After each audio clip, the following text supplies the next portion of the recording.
Բարև ձեզ սիրելի հետևորդներ։ Նախորդ ռիլում ես խոսել էի պարտքով գումար տալու մասին։ Կարող եք դիտել վերջին ռիլը։ Այդ ռիլի կապակցությամբ դուք հարցեր եք ուղղել, որոնց առնչությամբ ես ուզում եմ անդրադառնալ մի կարևոր թեմայի եւ կարծում եմ ձեր շատերը ձեր հարցերի պատասխանը այդտեղ կգտնեք։ Եվ այսպես պարտքով գումար տալու դեպքում երբ կարող եք դիմել դատարան եւ արդյոք վտանգ չկա, որ կարող եք բաց թողնել դատարան դիմելու կամ այլ կերպ ասած հայցային վաղեմության ժամկետը։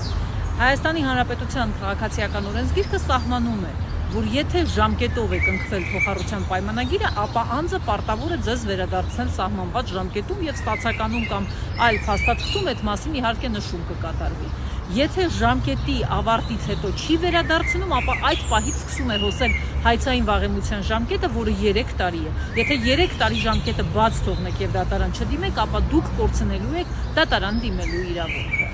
Այլ դեպքերում, երբ չկա սահմանված ժամկետ կամ սահմանված է ըստ պահանջի, այսինքն երբ դիմեք այդ ժամանակ պետք է վերադարձնի, քաղաքացիական օրենսգիրքն ասում է, որ այդ դեպքերում պահանջը ներկայացնելու պահից 30 օրվա ընթացքում պարտապանը պետք է ձեզ վերադարձնի գումարը։ 30 օրյա ժամկետը լրանալուց հետո սկսում է հոսել 3 տարվա ժամկետը։ Ուշադիր եղեք, որպեսզի բաց չթողեք այն եւ չհայտնվեք մի վիճակում, երբ դատարան դիմելու դեպքում պարտապանը պարզապես կխնդրի կիրառել հայցային վաղեմության ժամկետ եւ դուք որևէ